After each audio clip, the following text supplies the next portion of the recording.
Hi ಗೆಳೆಯರೇ, ಕಲಿಯುಗದ ಅಂತ್ಯದಲ್ಲಿ ಧರ್ಮವನ್ನು ಉಳಿಸಲು ಒಂದು ಗುಪ್ತ ರಾಜ್ಯದಿಂದ ಮಹಾನಾಯಕ ಬರುತ್ತಾನೆ ಅನ್ನೋ ನಂಬಿಕೆ ಇದೆ.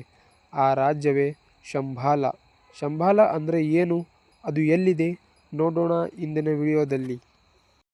ಶಂಬಾಲ ಎಂದರೆ ಕೇವಲ ಒಂದು ಊರಲ್ಲ, ಅದೊಂದು ಶಾಂತಿ, ಜ್ಞಾನ ಮತ್ತು ಧರ್ಮದಿಂದ ತುಂಬಿರುವ ಒಂದು ಪರಿಪೂರ್ಣ ಲೋಕ. ಕೆಲವರು ಶಂಬಾಲವನ್ನು ಸ್ವರ್ಗದಂತೆ ವರ್ಣಿಸುತ್ತಾರೆ, ಇನ್ನು ಕೆಲವರು ಶಂಬಾಲವನ್ನು ಮಾನವನದೊಳಗಿನ ಆತ್ಮೀಯ ಲೋಕವೆಂದು ಹೇಳುತ್ತಾರೆ. ಸಾವಿರಾರು ವರ್ಷಗಳಿಂದ ಶಂಬಾಲದ ಕುರಿತು ಕಥೆಗಳು, ನಂಬಿಕೆಗಳು ಹಾಗೂ ಗ್ರಂಥಗಳಲ್ಲಿಯೂ ಸಹ ಉಲ್ಲೇಖಗಳು ಕಂಡುಬರುತ್ತಿವೆ. ಕೆಲವರಿಗೆ ಅದು ಕತೆ, ಇನ್ನು ಕೆಲವರಿಗೆ ಅದು ಸತ್ಯ. ಆದರೆ ಒಂದು ವಿಷಯ ಖಚಿತ, ಶಂಬಾಲ ಎಂಬ ಕಲ್ಪನೆಗೆ ಮಾನವನನ್ನು ಒಳ್ಳೆಯ ಜೀವನದತ್ತ ಕರೆದೊಯ್ಯುತ್ತದೆ. ಶಂಬಾಲದ ಬಗ್ಗೆ ವಿವರಗಳು ಅನೇಕ ಪುರಾತನ ಗ್ರಂಥಗಳಲ್ಲಿ ನಮಗೆ ಈಗಾಗಲೇ ದೊರಕುತ್ತವೆ. ಉದಾಹರಣೆಗೆ ಹೇಳಬೇಕಾದರೆ ಕಾಲಚಕ್ರತಂತ್ರ, ಮಹಾಭಾರತ ಮತ್ತು ಋಗ್ವೇದ. ಈ ಗ್ರಂಥಗಳ ಪ್ರಕಾರ ಶಂಬಾಲದ ಶುದ್ಧ ಆತ್ಮಗಳು, ಸಿದ್ಧರು ಮತ್ತು ಮಹಾಯೋಗಿಗಳು ವಾಸಿಸುವ ಸ್ಥಳವಾಗಿದೆ.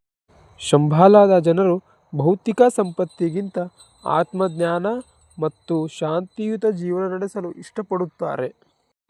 ಅವರಿಗೆ ಲೋಭ ಇಲ್ಲ, ಕ್ರೋಧ ಇಲ್ಲ, ಅಸೂಯೆಯಂತೂ ಇಲ್ಲವೇ ಇಲ್ಲ. ಅವರು ಸದಾ ಧ್ಯಾನ ಮತ್ತು ಸಾಧನೆಯಲ್ಲಿಯೇ ತೊಡಗಿರುತ್ತಾರೆ. ಹಿಂದೂ ಧರ್ಮದ ಪ್ರಕಾರ ಈ ಲೋಕದಲ್ಲಿ ಅಧರ್ಮ ಹೆಚ್ಚಾದಾಗ ಭಗವಾನ್ ವಿಷ್ಣುವಿನ ದಶಮ ಅವತಾರವನ್ನು ಕಲ್ಕಿ ಅವತಾರ ಜನ್ಮ ತಾಳುತ್ತಾನೆ.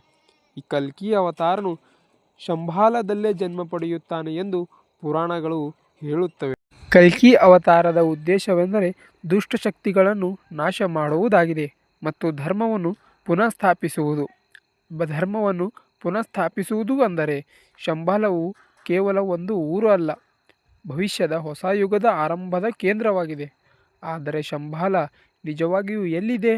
ಕೆಲವರು ಹೇಳುವಂತೆ ಶಂಬಾಲವು ಹಿಮಾಲಯ ಪರ್ವತಗಳ ಮಧ್ಯೆ ಅಡಗಿದೆ. ಇನ್ನೂ ಕೆಲವರು ಹೇಳುವಂತೆ ಶಂಬಾಲವು ಭೌತಿಕ ಸ್ಥಳವಲ್ಲ, ಅದು ಒಂದು ಆತ್ಮಿಕ ಲೋಕ. ಅದು ಮಾನವನ ಮನಸ್ಸಿನೊಳಗಿನ ಸ್ಥಿತಿಯಾಗಿದೆ. ಅಂದರೆ ನಾವು ಹೊರಗೆ ಹುಡುಕುತ್ತಿರುವ ಶಂಬಾಲ ನಮ್ಮೊಳಗೇ ಇರಬಹುದು. ಎಲ್ಲರಿಗೂ ಒಂದೊಂದು ರೀತಿಯ ಶಂಬಾಲವು ಅರಿಯಲಾಗಿದೆ. ಹೀಗಾಗಿ ನಾವು ಶಂಬಾಲದ ಕುರಿತು ಇನ್ನೊಂದು ವಿಡಿಯೋದಲ್ಲಿ ಮುಖಾಂತರ ಸಂಪೂರ್ಣವಾಗಿ ಮಾಹಿತಿಯನ್ನು ನಾವು ತಿಳಿಯೋಣ. ಹಾಗೂ ಬೇರೆ ರೀತಿಯ ಅಚ್ಚರಿಕರ ವಿಡಿಯೋಗಳನ್ನು ನೋಡಲು ನಮ್ಮ ಚಾನಲನ್ನು ಸಬ್ಸ್ಕ್ರೈಬ್ ಮಾಡಿ, ಬೆಲ್ ಐಕನ್ ಬಟನನ್ನು ಒತ್ತೋದನ್ನು ಮರಿಬೇಡಿ.